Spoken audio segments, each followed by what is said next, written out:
Bonjour à toutes et à tous, bienvenue dans ce rendez-vous de l'apprentissage consacré aujourd'hui à l'électronique. Alors moi c'est Jonathan et j'accueille aujourd'hui 3 invités qui vont nous aider à comprendre ce qu'est l'électronique. Alors quelle formation, quel métier, quel diplôme, on va parler de tout ça. Et pour ce faire j'accueille Alexandre. Alexandre, toi tu as 23 ans et tu es alternant en BTS Système numérique, option électronique et communication. Bonjour Alexandre. Bonjour. Alain, tu es ingénieur de formation et aujourd'hui responsable de formation. Tout à fait. Bonjour à tous et à toutes. Bonjour. Et enfin, Catherine, tu es conseillère d'apprentissage. Bonjour Catherine. Bonjour à vous. Alors vous qui nous regardez, sachez que vous pouvez poser toutes vos questions sur le chat. On a un conseiller et un formateur du pôle formation qui vous répondent en direct. Donc n'hésitez pas non plus à liker et à partager ce live pour permettre à vos amis de pouvoir poser eux aussi leurs questions et pour pouvoir tous ensemble en apprendre un maximum sur l'électronique. Alors du coup, pour aborder le sujet, Alexandre, toi qui es déjà alternant en électronique, est-ce que tu peux nous expliquer quel est ton métier ? Alors moi je suis technicien supérieur en électronique chez JDC SA. J'installe des caisses enregistreuses, je forme les commerçants sur ces caisses, j'assure le SAV. Donc mon travail ça va de la programmation à l'entretien électronique. Très bien. Et du coup, là on a quelque chose de très spécifique avec le métier d'Alexandre, mais Alain, d'une manière plus globale, qu'est-ce que ça englobe l'électronique ? De quoi on parle exactement ? Tout à fait. Alors l'électronique, en fait, vous avez 2 champs d'activité bien distincts. Alors là, si je prends par exemple une carte électronique, vous avez la partie qui correspond au hardware, c'est-à-dire la carte physique. Chaque composant va avoir des fonctions spécifiques à assurer. Donc vous avez une carte physique et après vous avez l'intelligence que vous mettez dans les cartes, qui est la partie software. Donc tout ce qui va être développement informatique et programme. D'accord, donc 2 champs bien séparés. Et ça concerne quel secteur d'activité, Alain ?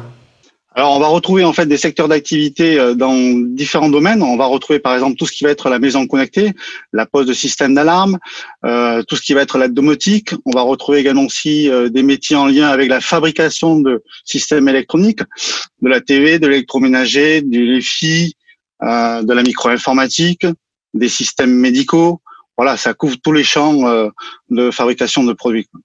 D'accord. Et en termes de métier, réellement, là, on a eu le métier d'Alexandre, mais un électronicien, si c'est comme ça qu'on dit, qu'est-ce que ça fait exactement ? Alors en fait, un électronicien, ça va aller, on va prendre tout le cycle de vie d'un produit. Donc ça part en fait de la conception d'une carte électronique, d'un système électronique. Une fois que ce système a été conçu, après il faut développer les programmes informatiques qui vont être logés. Il faut configurer le système, l'installer, le paramétrer. Lorsque ce système tombe en panne, il faut le réparer, donc identifier la panne, trouver les causes de défaillance, remplacer la partie défectueuse, remettre le système en service. Donc on couvre en fait toute la partie de vie d'un produit. D'accord, donc ça fait beaucoup de champs d'application différents avec, j'imagine, à chaque fois beaucoup de métiers et avec des spécificités différentes aussi. Tout à fait, tout à fait. Et donc on peut être soit sur le terrain, un petit peu comme Alexandre, mais également être peut-être en bureau d'études, il y a des parties de conception, tu peux nous expliquer un peu ? C'est possible, c'est possible.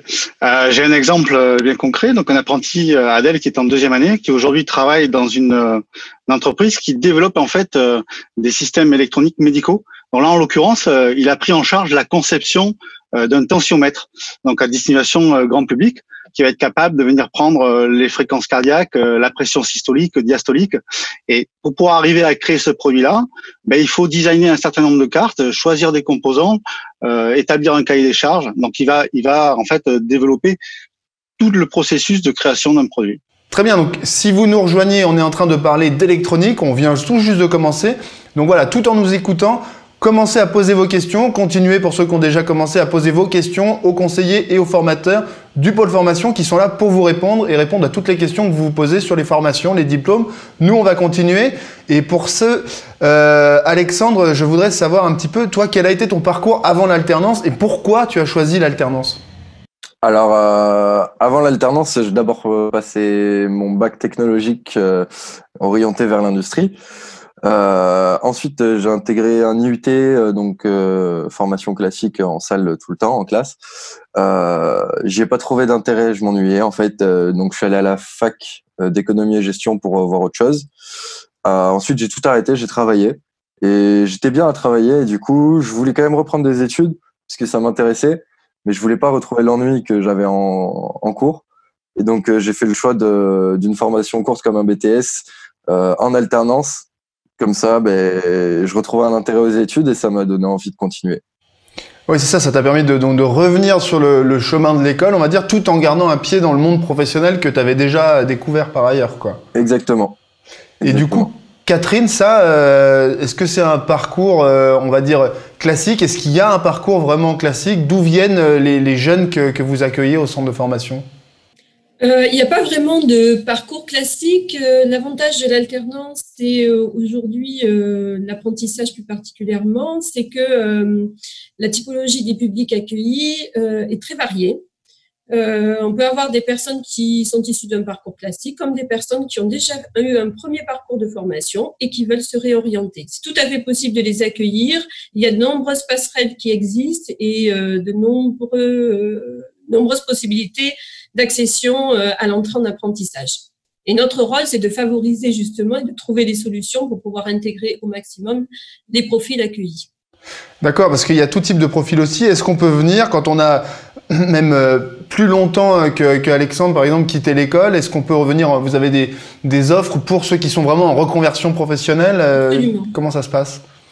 Absolument. L'idée, en fait, c'est d'examiner le parcours antérieur, de positionner les personnes et au vu des parcours, pouvoir proposer une adaptation de la pédagogie et du diplôme qui sera ensuite préparé. Et Catherine, quel diplôme on vient passer au pôle formation? Est-ce que tu peux nous détailler l'offre que vous proposez?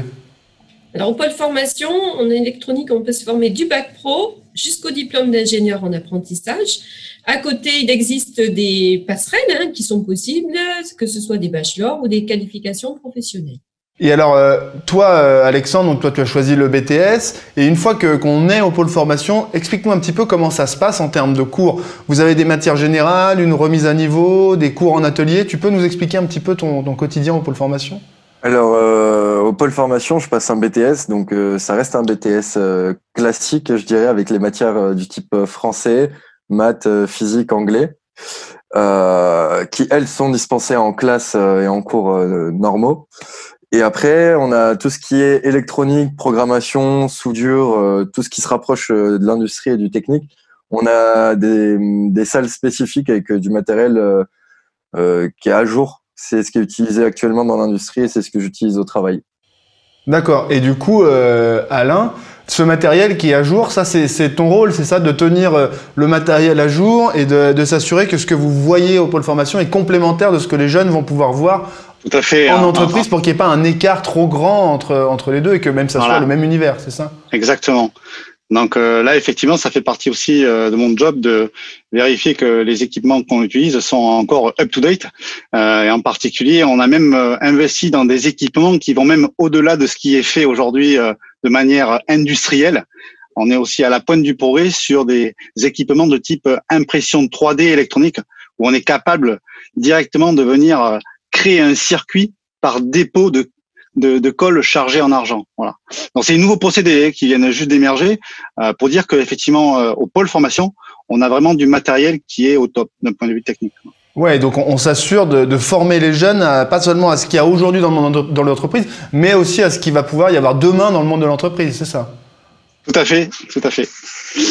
Alors là, après, pour parler un petit peu des activités menées au sein du pôle formation sur la partie pratique, on est amené à leur faire réaliser une carte pré-ampli-ampli où ils vont utiliser effectivement des fers à souder Weller, que l'on retrouve les mêmes, on retrouve exactement les mêmes dans l'industrie, mais également aussi de réfléchir sur les plans d'implantation des composants, créer la BOM, c'est-à-dire la nomenclature, quels sont tous les éléments constitutifs de la carte électronique, et on va fonctionner réellement comme une PME, c'est-à-dire qu'en fait, on va avoir un processus de fabrication de la carte similaire, avec un état des stocks, qu'est-ce qu'on doit commander, sur quel fournisseur, le meilleur prix, assembler les cartes, les tester, les valider, voilà. On déroule tout un processus qui est identique à ce qu'on peut retrouver dans l'industrie. Et du coup, Alexandre, là, Alain nous dit un petit peu comme une PME, mais quel rapport vous avez du coup entre formateurs et apprenants au pôle formation? C'est-à-dire que tu dirais que ce sont des rapports horizontaux, des rapports de professionnel à professionnel, peut-être même de passionné à passionné?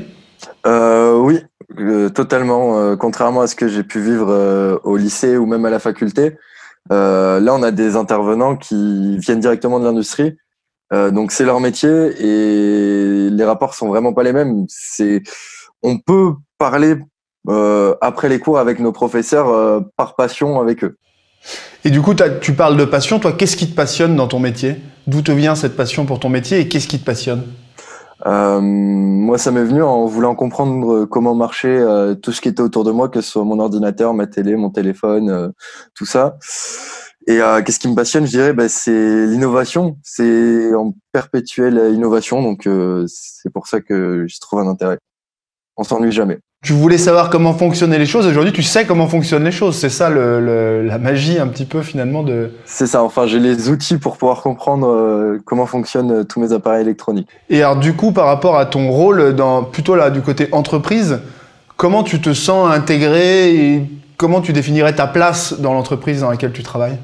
Vraiment, je suis un employé à part entière. C'est-à-dire que je fais le même travail que mes collègues.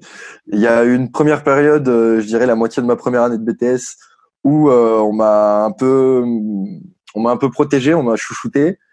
Et après, quand on a vu que je connaissais le métier, on m'a confié des clés de voiture et on m'a envoyé chez les clients tout seul. Et maintenant, j'interviens tout seul au même grade que mes collègues. Ouais. Et ça, ce sentiment d'être utile pour ta société, parce que c'est pas seulement la société qui est utile pour toi puisqu'elle t'apprend quelque chose, mais toi aussi, tu es utile pour cette société. Est-ce que tu ressens une certaine fierté en fait à sentir qu'on a besoin de toi comme d'un employé à part entière? Ah oui, c'est sûr. C'est sûr que se sentir utile dans le travail qu'on fait et voir la satisfaction des clients qui savent pas forcément qu'on est sous contrat d'apprentissage. C'est une certaine fierté. Il y en a eu certains qui ont rappelé en disant qu'ils étaient contents de moi, donc oui.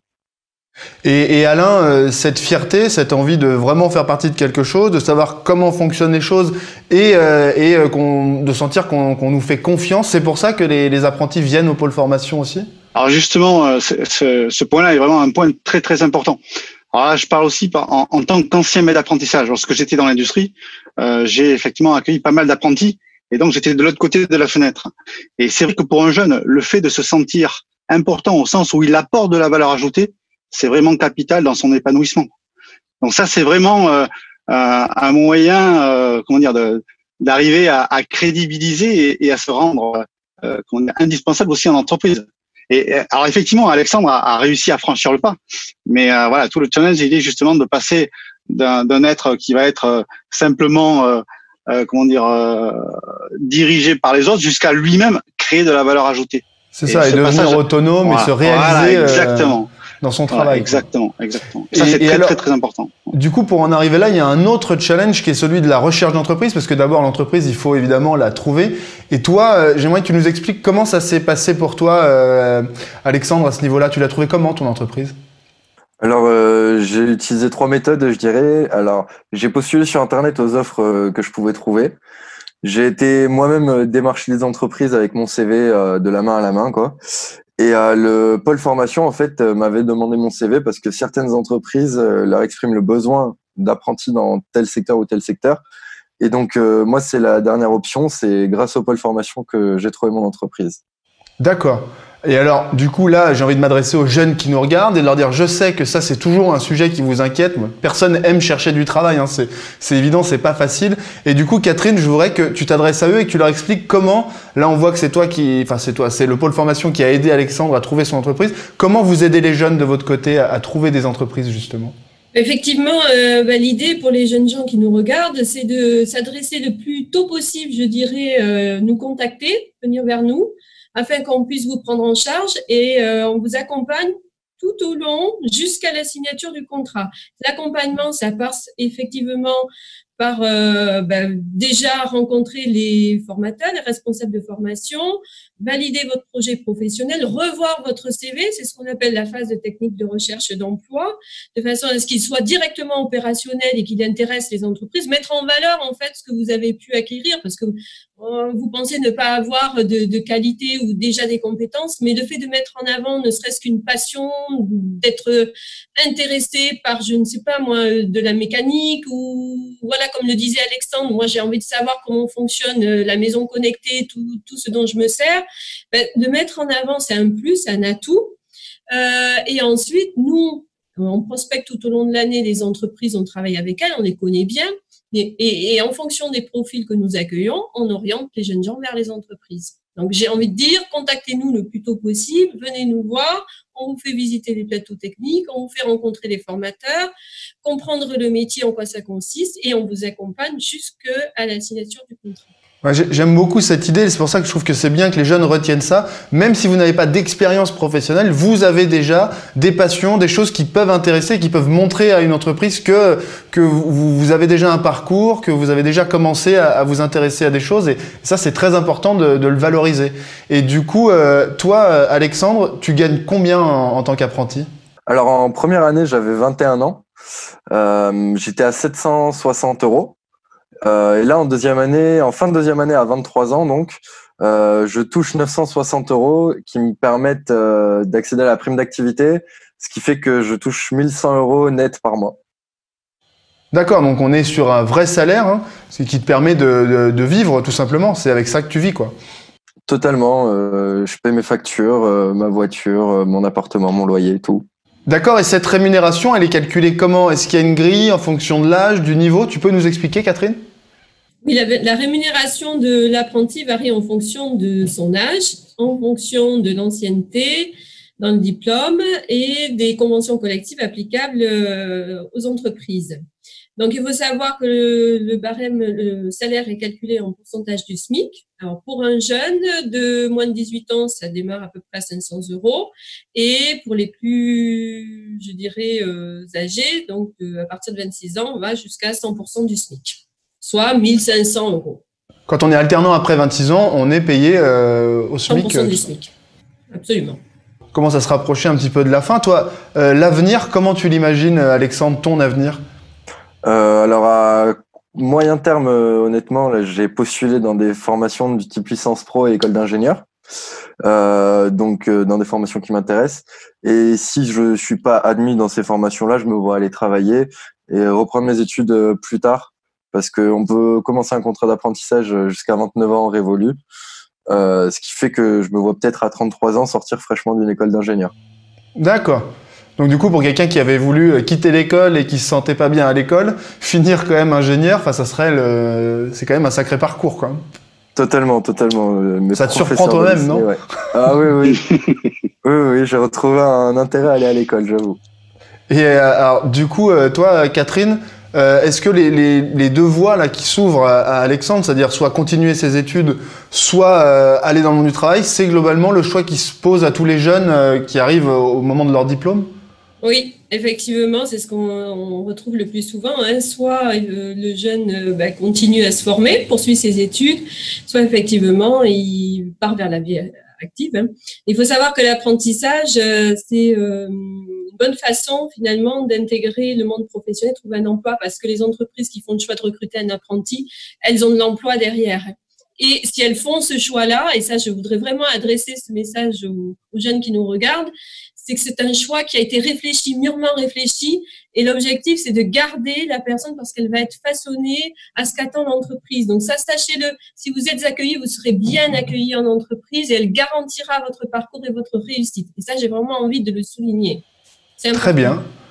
Et du coup, Alain, toi qui connais, qui vient du monde de l'électronique, est-ce que tu peux nous dire après en termes d'emploi, justement, parce que Catherine aborde le sujet, comment ça se passe? Il y a de l'embauche, il y a de la demande. Comment tu dresses-nous un petit peu l'état des lieux, quoi, de Alors effectivement, il y a beaucoup d'entreprises dans le monde en fait de la maison connectée, tout ce qui va être contrôle d'accès, tout ce qui va être installation d'alarme.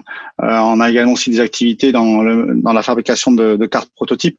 Donc voilà, c'est des secteurs qui effectivement embauchent.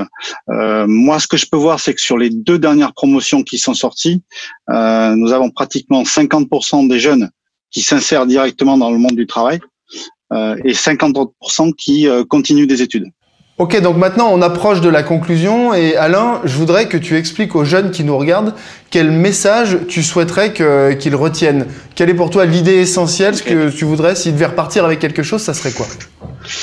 Donc voilà, effectivement, les métiers d'électronique, c'est vraiment des métiers porteurs. On retrouve l'électronique dans tout un tas d'activités, hein, que ce soit la maison connectée, les systèmes domotiques, l'Internet des objets, la fabrication après de produits électroniques industriels, le calculateur automobile. Voilà, on retrouve l'électronique partout. Donc c'est vraiment un secteur porteur. Voilà. Et après aussi, ce que je voudrais que vous reteniez, c'est que À Pôle Formation, nous avons fait énormément d'investissements pour avoir en fait du matériel technique qui soit à jour. C'est-à-dire le matériel technique sur lequel vous allez évoluer, c'est le même que celui que vous allez retrouver dans l'industrie. Voilà. D'accord, donc c'est l'assurance d'avoir une formation qui prépare réellement au monde de l'électronique, qui est un monde qui évolue très vite, comme tu le disais. Effectivement. Et Catherine, de ton côté, quel message tu voudrais que les jeunes retiennent? Leur dire que l'apprentissage, c'est un passeport pour l'emploi, c'est un métier assuré, c'est un diplôme et c'est aussi un salaire. Donc, une véritable dynamique et une autonomie. Donc, qui n'hésite pas à nous contacter, nous sommes là pour les accompagner et leur répondre. Merci. Et enfin, du coup, on termine par toi, Alexandre. Toi, mets-toi dans la peau du jeune que tu étais avant de venir en alternance, peut-être au moment où tu as quitté l'école en te disant « j'en ai marre, c'est pas pour moi ». Qu'est-ce que tu aurais voulu qu'on te dise à cette époque? Est-ce que tu peux adresser ce message aux jeunes qui nous regardent aujourd'hui, s'il te plaît? J'aurais aimé qu'on me dise que c'était pas moi qui étais nul à l'école, mais que ça avait peut-être pas fonctionné pour d'autres raisons. J'y trouvais pas mon intérêt et que même si on est en échec sur la fin de sa scolarité, faut pas hésiter à reprendre en alternance parce que moi j'y ai repris goût justement aux études et c'est ce qui m'a donné envie de continuer mes études. Donc faut pas hésiter à reprendre ses études ou alors si on est bon à l'école, venir découvrir l'alternance qui apporte un dynamisme. Ok, bah écoute, merci beaucoup. Donc voilà, le message où que vous en soyez, que vous en ayez marre de l'école, mais que vous ayez quand même envie de faire des choses, ou que vous soyez bon, voilà, il y a de la place et il y a un autre chemin qui est possible, une autre voie que la voie initiale pour apprendre des choses et aller peut-être jusqu'à l'ingénieur. Donc voilà, suivez l'exemple d'Alexandre. En tout cas, merci à tous les trois. Merci Alexandre de nous avoir parlé de ton parcours. Et merci à vous, Alain et Catherine, d'avoir un petit peu agrémenté cela de vos réflexions. C'était un plaisir. Merci beaucoup. Et il ne me reste plus qu'à tous vous saluer, à vous dire merci de nous avoir regardés, à pas hésiter à continuer à poser vos questions aux conseillers qui sont là et qui vous répondent en direct et qui resteront connectés pour vous répondre après la fin de ce live. Et puis je vous dis à très bientôt pour un prochain rendez-vous de l'apprentissage. Merci beaucoup et au revoir.